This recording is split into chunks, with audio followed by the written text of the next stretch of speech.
Aventure, enquête, intrigue, rebondissement et humour nous donnent rendez-vous en septembre après 1 an et demi de travail.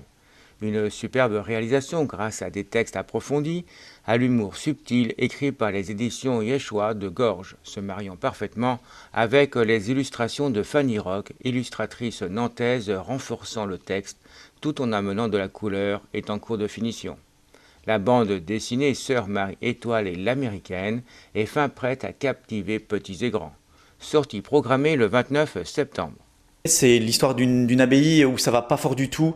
L'abbaye est en train de fermer en quelque sorte. Et il va arriver en plus de ça plusieurs tuiles supplémentaires. Et notamment va arriver une jeune américaine qui n'est pas du tout dans la culture de l'abbaye, qui est d'un milieu en Californie où elle est plus habituée à vivre dans l'instantané et voilà, et elle va débarquer dans ce monde de l'abbaye qui est un monde qui a ses codes, qui a son histoire, et il va y avoir ce choc des cultures et voilà pourquoi ça s'appelle Sœur Marie-Étoile et l'Américaine. Une idée venue suite à une rencontre fortuite.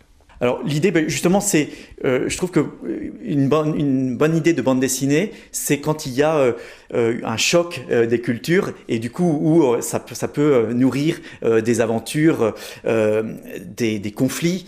Et donc j'ai eu cette idée en fréquentant, en fait, en allant dans une abbaye et de me rendre compte que ce monde de l'abbaye était incroyable parce que c'est un monde qui est régi par la règle de Saint-Benoît qui date d'il y a 15 siècles. Et puis c'est un monde où eh bien, il y a des codes très précis, il y a des horaires, il y a une organisation. Et si ce monde-là, on le confrontait au monde, et notamment à quelqu'un de très différent, c'est cette jeune américaine dont je parlais, eh bien, ce que ça peut faire naître comme aventure, voilà, et puis comme rebondissement. Avec de l'humour et même un peu de l'humour subtil. Voilà, avec de l'humour. En fait, on se rend compte moi, en abbaye, ce que j'ai remarqué, c'est que il y a beaucoup de joie.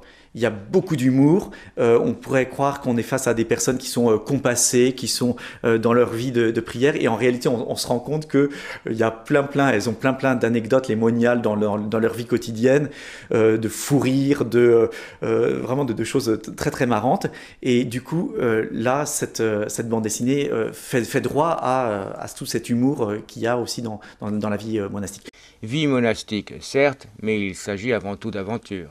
Une bande dessinée comme ça, c'est pas une bande dessinée qui raconte le quotidien d'une abbaye. C'est pas ça. Hein. Là, il s'agit vraiment d'une bande dessinée d'aventure où il arrive plein d'événements qui se télescopent et qui font que on est pris dans l'histoire et que ça peut intéresser plein d'enfants, de jeunes de 9, 10, 11, 12 ans par exemple, qui peuvent être pris voilà, dans cette histoire. Une belle aventure ne pouvant se concevoir sans être en parfaite osmose entre le scénariste et l'illustratrice. Donc j'ai eu l'opportunité de lire toute la bande dessinée d'une traite. Il m'a donné tout le texte. Et je me suis sentie prise dans l'action. J'ai beaucoup aimé sa façon d'écrire et j'ai trouvé que c'était vraiment un scénario bien ficelé et une écriture captivante. Enfin voilà, je me suis laissée prendre par l'histoire. Méthodologie ordonnée, condition sine qua non pour un travail de qualité. Bertrand Letu a pu me donner un découpage de la bande dessinée en planches, chaque planche découpée avec les cases et donc les bulles et des croquis des personnages. Et donc à partir de là, moi j'ai pu faire un certain nombre de croquis des personnages et du lieu pour bien définir chaque personnage dans son identité propre et le lieu pour savoir bien où se déroulait l'action. Et à partir de là, j'ai pu aussi élaborer chaque planche précisément. En sachant que ça donne libre cours à la création.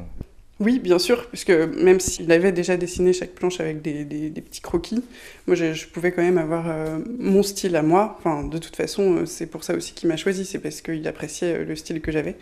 Et en fait, finalement, la combinaison s'est faite assez facilement entre son scénario, ses idées et mon dessin. Enfin, je pense qu'il y avait vraiment quelque part... on s'est bien trouvé, quoi. Il y avait une vraie connivence. Et n'oubliez pas, sortie programmée de la bande dessinée Sœur Marie-Étoile et l'Américaine aux éditions Yeshua le 29 septembre.